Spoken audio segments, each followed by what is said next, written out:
কলকাতা বিশ্ববিদ্যালয়ে স্টাফ নিয়োগ সেখানে দুর্নীতি। ইউজিসির রুলস অনুযায়ী এনি গ্রাজুয়েশন অনার্স বলে একটা সার্কুলার বার, এই সার্কুলারটাকে অনার্সটাকে হোয়াইট না দিয়ে অফ করে দিয়ে এনি গ্রাজুয়েশন বলে সেখানে পোস্ট ক্রিয়েট করা হয়েছে। সুনির্দিষ্ট 30 জন নেওয়ার জায়গায় 300 জন নেওয়া হয়। এইভাবে একটা দুর্নীতি তৈরি করা হয় এবং কয়েকশো কোটি টাকা এখানে প্রতি বছর এখনো পর্যন্ত সেই স্টাফরা সেখানে কাজ করছে। তাদের কি কাজ তারা জানে না। তারা গাছতলায় ক্যারাম খেলে, তারা বিভিন্ন জায়গায় গল্প করে, অথচ মাসের পর মাস তারা বেতন নিয়ে যাচ্ছে।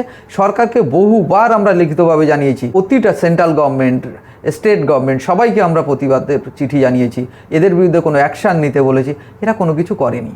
এখানে আরও দুর্নীতি আছে। যারা গ্রেড 6 পায় তারা গ্রেড 9 দেখিয়ে রাজ্যপালের কাছ থেকে সই করে নিয়ে গ্রেড 9 পর্যন্ত তারা পে পাচ্ছে। 7, 8 তাদের কোনোভাবে কাজ করতে হয়নি। এরূপ আরও অনেক দুর্নীতি যেখানে সরকারের চোখে আঙুল দিয়ে দেখানো যায়, এমন জায়গাগুলো দেখার জন্যে আপনারা আমাদের সঙ্গে যুক্ত থাকুন।